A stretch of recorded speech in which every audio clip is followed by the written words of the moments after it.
we got some really good news in regards to Black Panther Wakanda Forever, and then we got some bad news that relates to its Disney Plus release date.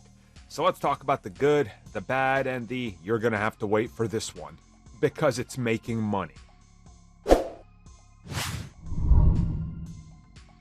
So let's start off with the good, and the good is that Black Panther Wakanda Forever is, according to its box office take and Disney's expectation, overperforming, which, again, that's kind of expected because they always choose what you would deem, I guess, as the bottom end of projections, and that's what they tell everybody, so when they blow over that, everybody's happy. It's a good way to satisfy investors.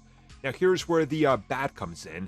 Previously, we've talked about the fact that the expectation was 45 to maybe 55 days for the release of Wakanda Forever on Disney Plus. The bad news is, yeah, that's not going to happen. This comes according to Deadline, who says that the film will be streaming sometime in 2023.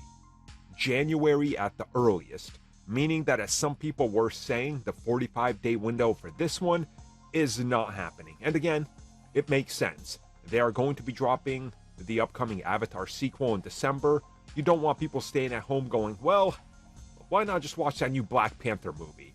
They're going to space these things out because they don't want to cannibalize each other, and they don't want to cannibalize themselves on their own profit margins. So, it makes sense, right? It kind of makes sense that we're not getting it this year. I even talked about this in the video where initially insiders were saying, oh, 45 days, probably by the end of the year. I said, no, mid-January to late January at best.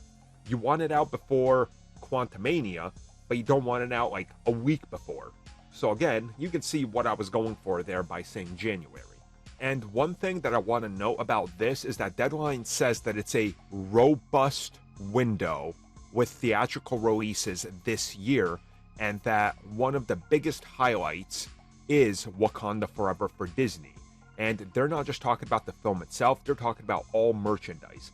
I've talked about this before, I've seen some numbers, it's absolutely insane what merchandise for this film has done, and how much it's surpassed everything else that's released this year for comic book films. So they're definitely going to draw this one out for as long as possible.